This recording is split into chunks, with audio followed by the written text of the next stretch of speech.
फैलाने का आरोप लगाया और खुलेआम ये चैलेंज किया कि आप जो जादू और चमत्कार लोगों के सामने अपने धाम में दिखाते हैं, वही चमत्कार आप हमारे सामने दिखाइए।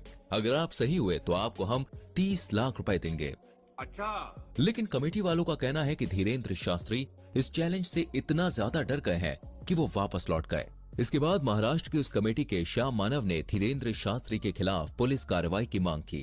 धीरेन्द्र कृष्ण महाराज कंप्लेंट दी थी एसीपी नागपुर के और कहा कि पुलिस अगर कार्रवाई नहीं करेगी तो वो लोग आंदोलन करेंगे, क्योंकि महाराष्ट्र के कानून में अंधविश्वास फैलाना बहुत ही बड़ा जुर्म माना जाता है, जिसके तहत धीरेन्द्र शास्त्री को गिरफ्तार किया जाना चाहिए।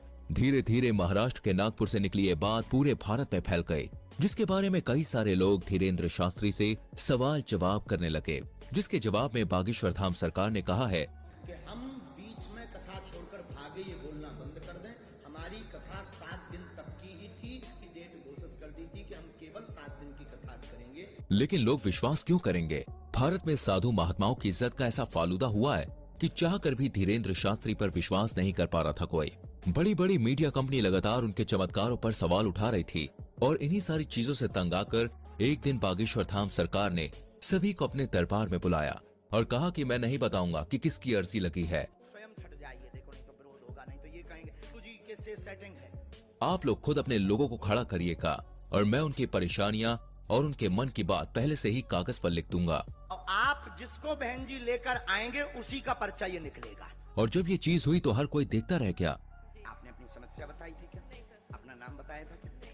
क्योंकि बागेश्वर धाम सरकार ने वाकई में सारी सच्चाई पहले से ही लिख रखी थी। बिल्कुल सही है, बिल्कुल सही किसी है। को यहाँ बताया था? नहीं, मैंने कहीं ये सब कुछ देखने के बाद लोगों की बोलती बंद हो गई।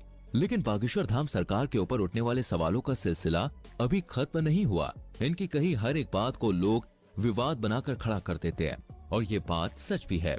आज बागेश्वर धाम सरकार इतना बड़ा नाम बन चुका है कि जो कोई भी इनका नाम लेता है वो खुद ही फेमस हो जाता है। बड़े बड़े न्यूज चैनल घंटों केवल इन्हीं के बारे में बात करते हैं और लोग बड़े मजे से सुनना देखना पसंद करते हैं। अभी कुछ समय पहले जब बागेश्वर धाम सरकार ने बुलडोजर चलवाने की बात कही थी, तब भी काफी ज्यादा कंट्रोवर्सीज खड़ी हुई थी, जिसके बारे में एक इंटरव्यू में जब धीरेन्द्र शास्त्री से पूछा गया तो उन्होंने बड़े साफ शब्दों में कहा कि धर्म और ईश्वर उनके माता पिता के समान है और अगर कोई उनके माता पिता पर पत्थर मारेगा तो वो भी शांत नहीं रहेंगे।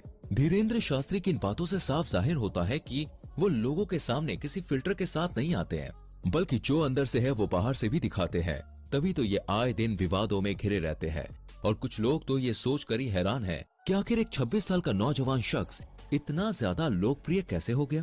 कैसे करोड़ों लोग आज उसके भक्त हैं और उसके धाम पर लोगों की लंबी लाइन लगी रहती है। तो दोस्तों, इसका सीधा सा जवाब है ईश्वर की कृपा। जी हाँ, वो कहते हैं ना, ऊपर वाला अगर किसी पर मेहरबान हो जाए तो मिट्टी भी सोने में बदल जाती है। और धीरेन्द्र शास्त्री तो खुद को बालाजी महाराज यानी कि हनुमान जी का सबसे बड़ा भक्त कहते हैं। मध्य प्रदेश के छोटे से गांव में जन्म लेने वाले धीरेन्द्र शास्त्री के दादाजी भी पूजा पाठ का काम करते थे और बागेश्वर धाम लगाते थे। लेकिन इनके दादाजी उतनी प्रसिद्धि प्राप्त नहीं कर पाए जितनी आज धीरेन्द्र शास्त्री ने कर रखी है। इनके पास कुछ ऐसी शक्तियां हैं जिनकी मदद से आज ये सामने मौजूद व्यक्ति के बिना बताए ही उनकी परेशानियों को समझ जाते हैं और उसे पर्चे में लिख देते हैं। बागेश्वर बाबा ये तक समझ जाते हैं कि सामने वाला सच कह रहा है या फिर नहीं। उनके द्वारा पर्चे में लिखा गया एक एक शब्द 100% सत्य होता है, जिसका सबसे बड़ा प्रमाण यह है कि आज तक इन्हें कोई भी झूठा साबित नहीं कर पाया है। मीडिया से लेकर पुलिस वालों तक लोगों ने इनके खिलाफ खूब बातें की, लेकिन उन बातों को साबित करने की हिम्मत आज तक किसी में नहीं हुई। असल में होता यह है कि जिस किसी भी शख्स की अर्जी को बालाजी सरकार स्वीकार कर लेते हैं, उस व्यक्ति को या तो उसके परिवार के किसी भी व्यक्ति को लगातार 2 दिन सपने में बंदर नजर आते हैं। और ये कोई कही सुनी बात नहीं है दोस्तों, बल्कि जितने भी लोग अर्जी लगाने आते हैं उन्होंने खुद इस बात को स्वीकार किया है। लेकिन अब मीडिया वाले कहाँ लोग कि भाई बात मानेंगे, उन्हें तो हर चीज का सबूत चाहिए होता है। इसलिए कई सारे मीडिया हाउस वाले बागेश्वर बाबा के दरबार में भक्त बनकर भीड़ में इकट्ठा हो जाते हैं ताकि देख सकें कि धाम के अंदर असल में होता क्या है।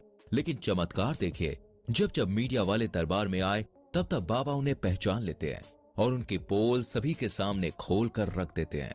ये सब कुछ देखने के बाद मीडिया वाले भी बाबा के सामने घुटने टेक देते हैं और चुपचाप वहां से 9-2-11 हो जाते हैं। ये चीज 1-2 नहीं बल्कि सैकड़ों बार बागेश्वर धाम सरकार के दरबार में हो चुकी है। बागेश्वर धाम एकमात्र ऐसा धाम है जिसने साइंस और टेक्नोलॉजी के भी होश उड़ाकर रख दिए हैं और लोग अभी भी सोचने पर मजबूर हैं कि आखिर ये सब कैसे हो सकता है। क्योंकि अगर धीरेन्द्र शास्त्री से पूछा जाए तो वो साफ कहते हैं कि ये सब कुछ उनके दादाजी और हनुमान जी की कृपा की बदौलत है।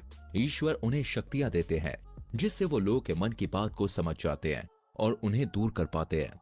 और ये सब कुछ अचानक से नहीं हुआ, बल्कि दोस्तों इन शक्तियों को प्राप्त करने के लिए धीरेन्द्र शास्त्री ने सालों तक हनुमान जी की तपस्या करी।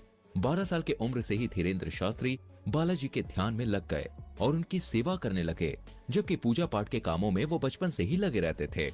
आज ये उस स्तर पर पहुंच गए हैं जहां इन्हें हर लोगों के मन की बात को समझने में बिल्कुल भी समय नहीं लगता। ये जो कुछ भी कह देते हैं वो पत्थर की लकीर हो जाता है, जिसका सच होना तय है और इसका कई बार उदाहरण भी देखा जा चुका है। हालांकि अगर हम बागेश्वर धाम की बात करें तो दोस्तों इसका इतिहास बहुत पुराना है। लोगों की मान्यताओं के अनुसार बागेश्वर धाम मंदिर चंदेल कालीन युग का है। सन 1986 में ग्रामवासियों के द्वारा मंदिर का निर्माण किया गया था। उसी दौरान ग्राम गढ़ा में बाबा सेतु लालगढ़ चित्रकूट से दीक्षा लेकर अपने गांव के प्राचीन कालीन मंदिर पहुंचे। पहले तो इन्होंने राम कथा